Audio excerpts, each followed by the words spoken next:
Price the lord. Watchman of the city, ಪಟ್ಟಣத்தின் ಜಾಮಕಾರர்கள் ಈ ಪ್ರಾರ್ಥನೆಯನ್ನು ನೋಡುವ ಪ್ರಾರ್ಥಿಸುವ ನಿಮ್ಮೆಲ್ಲರಿಗೂ ಯೇಸು ಕ್ರಿಸ್ತುವಿನ ನಾಮದಲ್ಲಿ ಸ್ವಾಗತವನ್ನು ಸಲ್ಲಿಸ್ತೇನೆ. ಈಗ ನಾವು ಇಯರ್ ಎಂಡಲ್ಲಿ ಇದ್ದೀವಿ ಅಲ್ವಾ. ಇವತ್ತಿಂದ ನಾವು ಲೆಕ್ಕ ಹಾಕಿದರೆ 40 ಡೇಸ್ ಇದೆ ನ್ಯೂ ಇಯರ್ ಬರೋದಕ್ಕೆ. 40 ಡೇಸ್ ಇದೆ. ನ್ಯೂ ಇಯರ್ ಬರಲಿದೆ, ಆದರೆ ನಾವು ಏನು ಮಾಡಲಿಲ್ಲ. ಆದರೆ ಈ ವರ್ಷ ಚೆನ್ನಾಗಿಲ್ಲ. ಈ ವರ್ಷದಲ್ಲಿ ತುಂಬ ಕಷ್ಟ, ನೋವು, ಏನೋ ಈ ವರ್ಷ ಸಮಾಧಾನ ಇಲ್ಲ. ಹಿಂಗೆಲ್ಲ ನಿಮಗೆ ಹಲವಾರು ಕ್ವಶ್ಚನ್ಗಳು ಬರ್ಬೋದು. ದೇವರು ನನಗೆ ವಾಗ್ದಾನ ಕೊಟ್ಟಿದ್ದರು, ಇನ್ನೂ ನೆರವೇರಿಸಿಲ್ಲ, ಅದನ್ನು ಕೇಳ್ಬೋದು. ಏನೇನೋ ಸಮಸ್ಯೆಗಳು ಬಂದಿರ್ಬೋದು. ಆದರೆ ಎಲ್ಲದರಲ್ಲಿ ನಮಗೆ ಒಂದು ಬಿಡುಗಡೆ ಇದೆ. ಈ 40 ಡೇಸ್ನಲ್ಲಿ ನೀವು ಸಮಾಧಾನವಾಗಿ ಇರೋದಕ್ಕೆ, ದೇವರು ನಿಮಗೆ ಕೊಟ್ಟಿರುವ ವಾಗ್ದಾನ ನೆರವೇರೋದಕ್ಕೆ ಒಂದು ಕಾರ್ಯ ನೀವು ಮಾಡೋಣ, ನಾವೆಲ್ಲರೂ ಮಾಡೋಣ. ಏನು ಮಾಡಬೇಕು ಅಂದರೆ, ಈ 40 ಡೇಸ್ ಒಳಗಡೆ ನ್ಯೂ ಟೆಸ್ಟಮೆಂಟ್ ಇದಲ್ವ, ಪುದಿಯ ಏರ್ಪಾಡು, ಹೊಸ ಒಡಂಬಡಿಕೆ, ಇದನ್ನು ஓதಬೇಕು. இதை படித்து முடிச்சிடலாம். இந்த நியூ டெஸ்டமெண்ட்டை, அதுக்கு ஒரு வழி இருக்குது. அது உங்களுக்கு நான் சொல்கிறேன். நீங்கள் அது மாதிரி இந்த 40 டேஸ்க்குள்ளே புதிய ஏற்பாட்டை, ಓಲ್ಡ್ ಟೆಸ್ಟಮೆಂಟು, ಹೊಸ ಒಡಂಬಡಿಕೆಯನ್ನು ಓದಿ ಮುಗಿಸೋದಕ್ಕೆ ಒಂದು ಪ್ಲ್ಯಾನ್ ಇದೆ. ಫಸ್ಟ್ ಒಂದು ಏನು ಮಾಡಬೇಕು ಅಂದರೆ, அப்போஸ்தல நடவடிக்கைகள், அப்போஸ்தலர் ಇದ್ದಾರಲ್ವ, அதை படிச்சிருங்க. ஃபஸ்ட்டு அப்போஸ்தலரை படிச்சிருங்க. அடுத்து வந்துட்டு வெளிப்படுத்தின விசேஷத்தை படிச்சிருங்க, லாஸ்ட் புக்கு அது படிச்சிருங்க. அதுக்கப்புறம் சுவிசேஷ புஸ்தகங்கள் 4 இருக்குல்ல, அதை படித்து முடிச்சிருங்க. அந்த மாதிரி நீங்கள் வந்தீங்கன்னா சீக்கிரத்தில் படித்து முடிச்சிடலாம். நீங்கள் வந்துட்டு முதல்லேருந்து படிச்சுட்டு வரணும்னு நினச்சோம்னா, கடைசியில் நிறைய அதிகாரம் இருக்கிற புக்கு வரும்போது உங்களுக்கு சோர்வு வர ஆரம்பிக்கும், படிக்க முடியாது நம்மளால் அப்படின்னு. அதனால் ಎದುಲೆல்லாம் ಅಧಿಕ ಚಾಪ್ಟರ್ ಇರ್ತದೋ, ಯಾವ ಪುಸ್ತಕದಲ್ಲಿ ಚಾಪ್ಟರ್ಗಳು ಜಾಸ್ತಿ ಇದೆಯೋ ಅದನ್ನು ನೀವು ಫಸ್ಟು ಮುಗಿಸಿದರೆ ಆಮೇಲೆ ಮುಗಿಸ್ಬೋದು. ஃபஸ்ட்டு வந்து அப்போஸ்தலர் படிச்சிருங்க, வெளிப்படுத்தின விசேஷத்தை படிச்சிருங்க. அதுக்கப்புறம் சுவிசேஷ புஸ்தகங்கள் 4, அதுக்கப்புறம் 20 8, 7, 6, 5 அந்த மாதிரி புஸ்தகங்கள் தான் வருது. எபிரேயர் வாசித்துருங்க.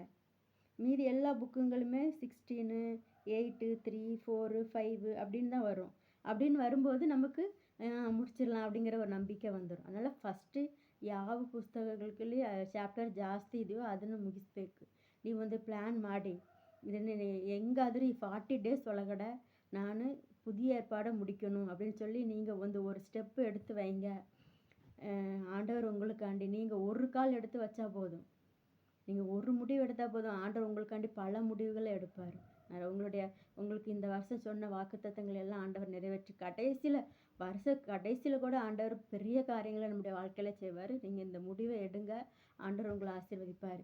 எப்படி எடுக்கிறது, இதுக்கு என்ன பண்ணணும்னு சொன்னால், ஃபாஸ்டிங் பண்ணணும். ஃபாஸ்டிங்னா என்ன, ஃபாஸ்டிங் பண்ணணும், சாப்பிடாமல் இருக்கணும், அது இல்லை. எங்களுடைய தமிழ்நாட்டில் தூத்துக்குடி, திருநெல்வேலி, கன்னியாகுமரியிலலாம் நிறைய ஃபாஸ்டிங் எடுப்பாங்க. என்னென்னா, இந்த வாரத்தில், இந்த மாதத்தில், இந்த வருஷத்தில் பூவே வாங்க மாட்டேன், அந்த காசை ஆண்டவருக்கு கொடுப்பேன். இந்த லெந்து டேஸ்லலாம் அந்த மாதிரி நிறைய பண்ணுவாங்க. மட்டன், சிக்கன் எடுக்க மாட்டாங்க, அந்த காசை வந்துட்டு உண்டியலில் போட்டுருவாங்க. அப்படி என்னென்னலாமோ ஃபாஸ்டிங் எடுப்பாங்க. ஆச்சரியமாக இருக்கும். அவங்க பண்ணுற விஷயங்கள்லாம் ஆச்சரியமாக இருக்கும். சாப்பாட்டுக்கு அரிசி அளக்கும்போது அதில் ஒரு கை எடுத்து, அதில் ஒரு கை அரிசி எடுத்து ஒரு ஒரு பேக்லேயோ ஒரு டப்பாலேயோ போட்டு வச்சுருவாங்க. அந்த மாதிரிலாம் நிறைய ஃபாஸ்டிங் இருக்குது. இப்போ நான் உங்களுக்கு சொல்ல போகிற ஃபாஸ்டிங் என்னென்னா, சோசியல் மீடியா ஃபாஸ்டிங். இது என்னென்னா, யூடியூப்பு, ஃபேஸ்புக்கு, இன்ஸ்டாகிராம், நீங்கள் என்னென்ன நான் யூடியூப் மட்டும் தான் வச்சுருக்கேன், வேறு எதுவும் யூஸ் பண்ணுறதில்ல. இந்த மாதிரி நீங்கள் என்னென்னலாம் வச்சுருக்கீங்களோ அது எல்லாமே நீங்கள் வந்து பார்க்காதீங்க. அந்த டைமெல்லாம் நீங்கள் குறைச்சிங்கன்னா கண்டிப்பாக புதிய ஏற்பாடை நீங்கள் என்ன செய்ய முடியும், படித்து முடிக்க முடியும். இதுதான் சோசியல் மீடியா ஃபாஸ்டிங். இந்த மாதிரி காரியங்களை நீங்கள் அவாய்ட் பண்ணிங்கன்னா உங்களுக்கு டைம் கிடைக்கும். அப்புறம் இந்த புதிய ஏற்பாடை நீங்கள் செஞ்சிடலாம், படித்து முடிச்சிடலாம். இதை நீங்கள் செஞ்சு பாருங்கள். இந்த 40 டேஸ் பிளான் பண்ணி புதிய ஏற்பாடை முடிச்சிடணும். இந்த 40 டேஸ்க்குள்ளே புதிய ஏற்பாடை வாசித்து முடிச்சிடணும். பிளான் பண்ணி நீங்கள் ஆண்டவருக்கு ஒப்பு கொடுத்தீங்கன்னா ஆண்டவர் பெரிய காரியங்களை செய்வார். நம்ம இன்றைக்கி 2 காரியங்களுக்காண்டி ஜெபிக்க போகிறோம். அதுக்கு முன்னாடி ஒரு வசனத்தை நம்ம வாசிச்சிடலாம். கீர்த்தனைகள் Psalm 10:12, கர்த்தாவே எழுந்தருளும், உம்முடைய கையை உயர்த்தும், ஏழைகளை மறவாதேயும். கன்னடாவில் எப்படி இருக்குன்னு படிச்சிடலாம்.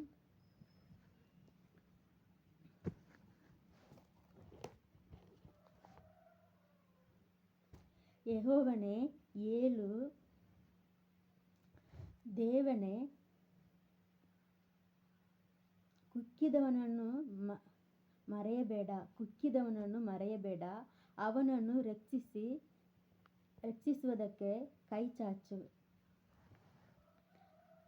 ஏழைகளை மறவாதையும், குக்கிதவனನ್ನು மறையಬೇಡ, அவனನ್ನು ரட்சிசுவதற்கு கை சாச்சு, நம்முடைய கையை உயர்த்தும் அப்படின்னு சொல்லி தமிழில் சொல்லப்பட்டிருக்குது. நீங்கள் ஆண்டவருக்காண்டி ஒப்பு கொடுங்க, ஜெபம் பண்ணுங்க. ஆண்டவர் உங்களை மறக்கவே மாட்டாங்க. எதுக்கு இந்த வசனத்தை நான் எடுத்தேன்னு சொன்னால், ஏழையாக இருக்கிறான்னு சொல்லிட்டு ஒருத்தங்க என்ன பண்ணியிருக்காங்கன்னா, அவனை ஏமாற்றி ஹாஸ்பிட்டல் கூட்டிட்டு போய் அவனுடைய கிட்னியை எடுத்திருக்கிறாங்க. நியூஸில் இந்த இது போயிட்டு இருக்குது. அதனால் இந்த வசனத்தை நான் செலக்ட் பண்ணேன். ஆண்டவர் ஏழைகளை மறக்க மாட்டாங்க. கையை ஏழைகளுக்காக அவருடைய கையை உயர்த்துகிற தேவனாக அவர் இருக்கிறார். மோசே கையை இப்படி நீட்டிகிட்டே இருக்கும்போது ஜனங்கள் எல்லாம் வெற்றி பெற்றாங்க. அது மாதிரி ஆண்டவர் நமக்காண்டி கையை உயர்த்துவார். ஏழைகளுக்கு ஆண்டவர் நியாயம் செய்கிற தேவனாக இருக்கிறார். நம்ம இந்த வசனத்தை வாசிக்கும் போதே நம்ம வாசிக்கலாம். சேனாதீஸ்வரனாத யெகோவனே அப்படின்னு சொல்லி நம்ம இதை வாசிக்கலாம். ಸೇನಾಧೀಶ್ವರನಾದ ಯೆಹೋವನೇ ಏಳು, ದೇವರೇ ಕುಕ್ಕಿದವನನ್ನು ಮರೆಯಬೇಡ, ಅವನನ್ನು ರಕ್ಷಿಸುವುದಕ್ಕೆ ಕೈ ಚಾಚು. ஆண்டவர்கிட்ட நம்ம ಸೇನಾಧೀಶ್ವರನಾದ ಯೆಹೋವನೇன்னு சொல்லி நம்ம ಅವರ ಹತ್ರ ಬೇಡಿಕೊಳ್ಳುವಾಗ ಅವರು ಏನು ಮಾಡ್ತಾರೆ, ನಮಗಾಗಿ ಯುದ್ಧ ಮಾಡ್ತಾರೆ. ಖಂಡಿತವಾಗಿ ನೀವು ஏழையாகிದ್ದೀರಾ, நிம்மன்னு யாராவது ஒடுக்குறாங்க நெருக்குறாங்கன்னா ஆண்டவர் உங்களுக்காண்டி கையை உயர்த்துவார், உங்களுக்காக யுத்தம் பண்ணுவார். இந்த வசனத்தை ನೆನೆತು ಜಪಂ பண்ணுங்க. ಈ ವಚನವನ್ನು ನೆನೆಸ್ಕೊಂಡು ಪ್ರಾರ್ಥನೆ ಮಾಡಿ. ಕೀರ್ತನೆಗಳು 10:12 ಮರೆಯಬೇಡ. ಇವತ್ತು ನಾವು ಕೊನೆಯದಾಗಿ ಯಾವುದಕ್ಕಾಗಿ ಪ್ರಾರ್ಥನೆ ಮಾಡಿದ್ವಿ ಅಂದರೆ ಮುದುಕರು ಮುದುಕಿಯರಿಗಾಗಿ ಪ್ರಾರ್ಥನೆ ಮಾಡಿದ್ದೀವಿ ಅಲ್ವಾ. ಅದನ್ನು ಕೇಳಿದೆ. ಇವತ್ತು ಕೂಡ ನಾವು ಅವ್ರಿಗೋಸ್ಕರನೇ ಪ್ರಾರ್ಥನೆ ಮಾಡೋಣ. ಬೆಂಗಳೂರಿನಲ್ಲಿ ಸೀನಿಯರ್ ಸಿಟಿಸನ್ಗಳು 9.5 ಮಿಲಿಯನ್ ಇದ್ದಾರೆ. ನಾವು ನೋಡಿದ್ದೀವಲ್ವ, 9.5 ಮಿಲಿಯನ್ಸ್. 60 years ಅಬೌವ್ ಇರೋವರು 9.5 ಮಿಲಿಯನ್. ಆಮೇಲೆ ಓಲ್ಡ್ ಏಜ್ ಹೋಮಲ್ಲಿ ಗವರ್ಮೆಂಟ್ ನಡೆಸುವ ಓಲ್ಡ್ ಏಜ್ ಹೋಮ್ಗಳು 39 ಇದೆ. ಮತ್ತು ಹಲವಾರು ಇದೆ. ಪ್ರೈವೇಟ್ ಇದೆ, ಚಾರಿಟಬಲ್ ಓಲ್ಡ್ ಏಜ್ ಹೋಮ್ ಇದೆ, ಲಕ್ಸರಿ ಓಲ್ಡ್ ಏಜ್ ಹೋಮ್ ಇದೆ, ಸ್ಪೆಷಾಲಿಟಿ ಓಲ್ಡ್ ಏಜ್ ಹೋಮ್ ಇದೆ. ಈ ಥರ ಓಲ್ಡ್ ಏಜ್ ಹೋಮ್ಗಳು ತುಂಬ ಇದೆ. ಇವತ್ತು ನಾವು ಯಾವಕ್ಕೋಸ್ಕರ ಪ್ರಾರ್ಥನೆ ಮಾಡ್ತೀವಿ ಅಂದರೆ, அந்யோன்ய தம்பதியர் வயசானவங்கெல்லாம் அந்யோன்யமாக இருப்பாங்கள்ல. ரொம்ப வயசாக இருக்கும், ஆனால் 2 பேரும் ஒன்றாவே கைப்பிடிச்சிட்டு வருவாங்க போவாங்க. அவங்களுக்காண்டி நம்ம ப்ரேயர் பண்ண போகிறோம். ஒருத்தருக்கு ஒருத்தர் ஒத்தாசையாக இருப்பாங்க. அந்த மாதிரி வட்டவங்களை நீங்கள் பார்த்துருப்பீங்கள்ல. நாங்கள் பழைய சர்ச்சில் இருக்கும்போது, பழைய சர்ச்சில் நான் ஃபஸ்ட்டு இந்த பெங்களூருக்கு வந்த பிறகு எங்களோட மேரேஜ்லேருந்தே ஒருத்தங்களை நான் பார்த்துட்டு இருந்தேன். அவங்க 2 பேருமே இறந்துட்டாங்க. அந்த ஐயா பேர் தாமஸ். அவர் எப்பவும் அவங்க ஒய்ஃப் ரொம்ப முடியாதவங்க. எப்படின்னா, ஒரு ஆட்டோவில் ஏற முடியாது, ஒரு காரில் ஏற முடியாது. நமக்கே காரில் ஏற்றுறதுக்கே பயமாக இருக்கும். அவங்கள காரில் ஏற்றுறதுக்கு பயமாக இருக்கும். ஆனால் என்ன செய்வாங்கன்னா, வாரம் சர்ச்சுக்கு நல்லா நீட்டாக, அதுவும் சுடிதார்லாம் போட்டு ட்ரெஸ் எல்லாம் போட்டு வர மாட்டாங்க, சாரி தான் கட்டிட்டு வருவாங்க. நீட்டாக சாரி கட்டி அந்த ஆண்டியை அப்படி கைப்பிடிச்சி அப்படியே மெதுவானா எவ்வளோ மெதுவாக நடக்க முடியுமோ அவ்வளோ மெதுவாக நடப்பாங்க. கூட்டிகிட்டு வருவார், எங்கேனாலும் கூட்டிகிட்டு போவார். ஒரு கல்யாண வீடுனா கூட கூட்டிகிட்டு வந்துடுவார். எங்கேனாலுமே ஒய்ஃபை விட்டுட்டு வரவே மாட்டார், கூட்டிகிட்டே வருவார். அவங்க நான் இங்கே பெங்களூருக்கு வந்த பிறகு ஒரு 2 வருஷம் இருந்திருப்பாங்க. வாரம் சர்ச்சுக்கு தவறாமல் கூட்டிகிட்டு வந்துடுவார்.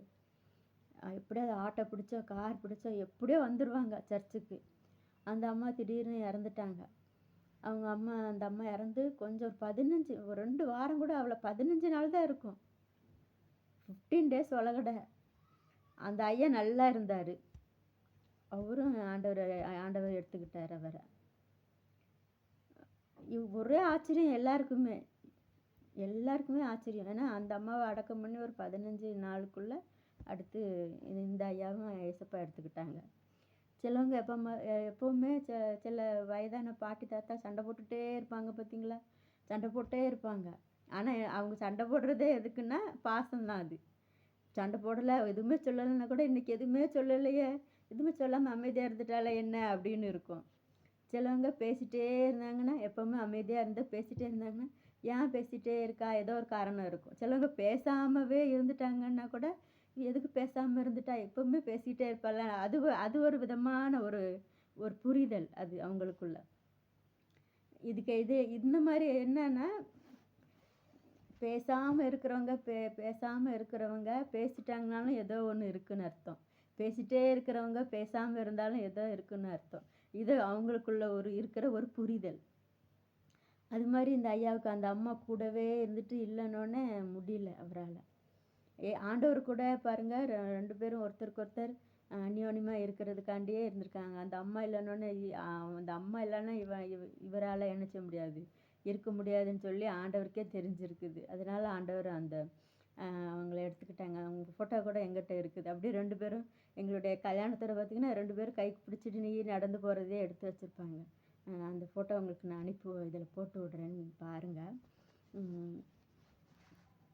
நம்ம அவங்களுக்காண்டி ஜெபிக்கலாம். அவங்க எங்கே போகிறனாலும் வரனாலும் தேவன் அவங்கள பாதுகாத்து கொள்ளணும். அவங்களோட தேவைகள் எல்லாம் சந்திக்கணும். அவங்களுடைய மனசில் என்னென்ன கஷ்டங்கள் இருந்தாலும் அதையெல்லாம் நீக்கி போடணும். அவங்களுடைய போக்கில் வரத்திலும் தேவன் கூட இருந்து பாதுகாத்து கொள்ளணும். கடைசி நாட்களில் அவங்க பண்ணுற ஜெபம் எல்லாம் ரொம்ப தேசத்துக்கும் சரி, அவங்களுடைய குடும்பத்துக்கும் சரி ஆசீர்வாதமாக இருக்கும். அவங்க பண்ண ಪ್ರಾರ್ಥನೆಯೆல்லாம் ದೇವರು ಕೇಳಬೇಕು. ಅದಕ್ಕಾಗಿ ಪ್ರಾರ್ಥನೆ ಮಾಡೋಣ. இந்த அந்யோன்ய தம்பதிகளுக்காக, வயசானதுக்கப்புறம் இருக்கிற அந்யோன்ய தம்பதிகளுக்காக ಇವತ್ತು ನಾವು ಪ್ರಾರ್ಥನೆ ಮಾಡೋಣ. நல்ல தகப்பனே, உமக்கு ஸ்தோத்திரம். ஏசப்பா, ஏசப்பா. நல்லவரே, வல்லவரே, கிருபையுள்ளவரே, இரக்கமுள்ளவரே, தயவுள்ளவரே, உம்மை நன்றியோடு துதிக்கிறோம், ஸ்தோத்தரிக்கிறோம். ஏசப்பா. இந்த வருஷத்தோட ஏசப்பா கடைசி நாட்களில் இருக்கிற ஏசப்பா, ஏசப்பா. அப்பா ஸ்தோத்திரம். எங்களை நீங்கள் ஆசீர்வதிக்கணும் ஏசப்பா.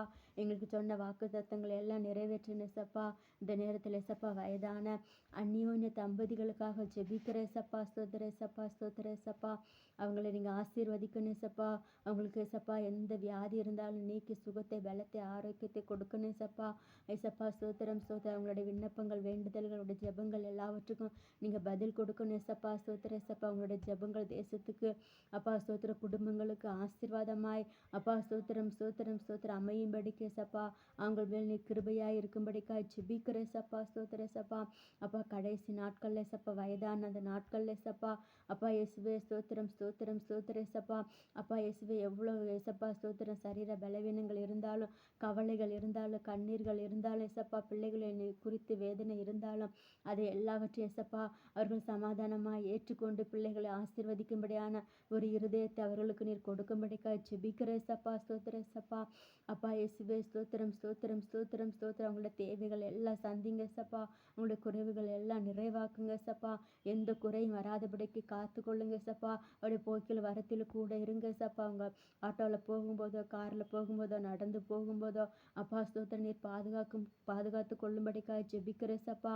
அப்பா இயேசுவே ஸ்தோத்திரம். அவங்களுடைய கடைசி நாட்கள் சமாதானமாக இருக்கும்படிக்கு அப்பா இயேசுவே உண்மையிலே களி கூர்ந்து மகிழும்படிக்காய் ஏசப்பா நீங்கள் அவர்களுக்கு கிருபை கொடுக்கும்படிக்காய் ஜெபிக்கிற ஏசப்பா. ஏசப்பா. நம்முடைய கரத்தில் இந்த காரியங்கள் எல்லாம் தந்து ஒப்பு கொடுத்து ஜெபிக்கிற ஏசப்பா. அப்பா வயசான காலத்தில் ஆஸ்பத்திரிக்கு போக முடியாமல் அப்பா கையில் காசு இல்லாமல் ஏசப்பா ஏதோ ஒரு விதத்தில் ஏசப்பா அவர்கள் வேதனையோடு இருந்தாலும் அந்த வேதனைகள் எல்லாம் ஏசப்பா நீங்கட்டும் ஏசப்பா. அவரோட தேவைகள் எல்லாம் சந்திக்கப்படட்டும் ஏசப்பா. ஏசப்பா. அப்பா இயேசுவே ஸ்தோத்திரம். ஏசப்பா. மரணத்தோடு அப்பா வயதான தாய் தகப்பன்கள் மரணத்தோடு போராடி கொண்டிருந்தாலும் அவங்களுக்கு நல்ல சுகத்தை, விடுதலை கொடுத்து அப்பா இயேசுவே ஸ்தோத்திரம். ஏசப்பா. இந்த தேசத்துக்கு நீங்கள் ஏசப்பா அவர்களை ஆசீர்வாதமாய் மாற்றி ஏசப்பா அவருடைய ஜெபங்களை எல்லாம் நீங்கள் அங்கீகரிக்க வேண்டும் என்று ஏசப்பா ஸ்தோத்திரம் நாங்கள் ஜெபிக்கிற ஏசப்பா. உங்களுடைய ஜெபத்தை கேட்டு அவர்களுக்கு விடுதலை கொடுங்க ஏசப்பா. அவருடைய வலிகள் வேதனைகள் எல்லாம் மாறட்டும் ஏசப்பா. ஸ்தோத்திரம் ஏசப்பா. சமாதானமா இயேசுவே ஸ்தோத்திரம் ஏசப்பா.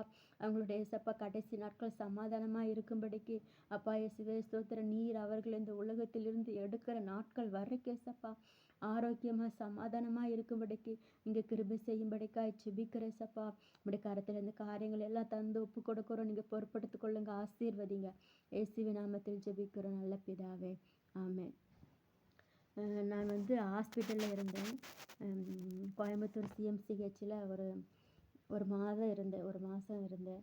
அப்போ நிறைய வயதான வயதான தாய்மார்கள், வயதான பாட்டிங்க, அவங்களும் நிறைய பேர் வந்து கடைசி நாள், அவங்களுக்கு கடைசி நாள் ஹாஸ்பிட்டலில் வந்து இருப்பாங்க. ஆக்சிஜன் போட்டுட்டு இருப்பாங்க. அப்போ வந்து அந்த பாட்டிங்கிட்டலாம் நான் போய் பேசுவேன். நான் அதில் எப்படியும் ஒரு 3-4 பாட்டி, புச்சி பாட்டி, அப்புறம் மரியம்மாள்னு ஒரு பாட்டி, அப்புறம் இந்த மாதிரி இன்னும் நிறைய பாட்டிங்க இருந்தாங்க. முதல்லலாம் ஃபஸ்ட்டுலாம் என்ன சொல்லுவாங்க, ஏசப்பா பாட்டு வச்சா என்ன சொல்லுவாங்கன்னா, பாட்டை ஆஃப் பண்ணணும் அப்படின்னு சொல்லுவாங்க. பாட்டு ஆஃப் பண்ணணும்னு சொல்லுவாங்க. ஆனால் இதை கொஞ்சம் 2 நாள் ஆக 3 நாள் ஆக அவங்களுக்கு ஒரு தெளிவு வந்துடுது. எப்படி ஆண்டவர் கொடுக்குறாருன்னு தெரியல. ஒரு தெளிவு வந்துடும். சாகும்போது பார்த்தீங்கன்னா இயேசுவே இயேசுவே இயேசுவேன்னு சொல்லிட்டு தான் இறந்து போனாங்க. எனக்கு நல்லா தெரியும். அப்புறம் கடைசி நேரத்தில் வரும்போது அவங்களுக்கு தெரிஞ்சிடும். என்கிட்ட நல்லா பேச ஆரம்பிச்சிருவாங்க. என்கிட்ட நல்லா அன்பாக பேசுவாங்க. பேசி கடைசி நேரத்தில் சாகும்போதெல்லாம் இயேசுவே இயேசுவேன்னு சொல்லி அவங்க மரிக்கிறத நான் கேட்டேன். அவங்களோட ஆத்மாலாம் கண்டிப்பாக பரலோகம் போயிருக்கும். அந்த 4 நாள், அந்த 2-3 நாளுக்குள்ளே அவங்களுக்கு ஒரு புரிதல் வந்துடுது. ஆண்டவர் தான் இயேசு தான் உண்மையான தேவன் அப்படிங்கிற அந்த புரிதல் எப்படி அவங்களுக்கு அந்த மரண தருவாயில் வந்துடுது. இயேசுவே இயேசுவேன்னு சொல்லிட்டு தான் மரித்து போனாங்க. அவங்களாம் பரலோகம் போயிருப்பாங்க. கடைசி நேரத்தில் எப்படியும் ஆண்டவர் அந்த போடுற பாட்டு, நான் உட்காந்து பைபிள் வாசித்துட்டே இருப்பேன். போடுற அந்த பாடல்கள் எப்படியோ அவங்கள தொட்டு கடைசி நேரத்தில் இயேசுவே இயேசுவே இயேசுவே இயேசுவே இயேசுவேன்னு சொல்லி தான் மரித்தாங்க. அதனால் கடைசி காலத்தில் எல்லா முதியோர்களுடைய லைஃப்பும் வந்து சமாதானமாக அவங்க மரிக்கும்போது சந்தோஷமாக மரிக்கணும். இந்த உலகத்தில் இருந்து கண்டிப்பாக பரலோகத்துக்கு போகும்போது பரலோகத்துக்கு தான் நம்ம போகிறோம் அப்படிங்கிற எண்ணம் அவங்களுக்கு வரும்போது சமாதானமாக இருக்கும் அவங்களுடைய மரணம். தொடர்ந்து இந்த காரியங்களை நினச்சி நீங்கள் ப்ரே பண்ணுங்கள். கர்த்தர் தாமே உங்களை ஆசீர்வதிப்பாராக. ஆமென். அல்லேலூயா.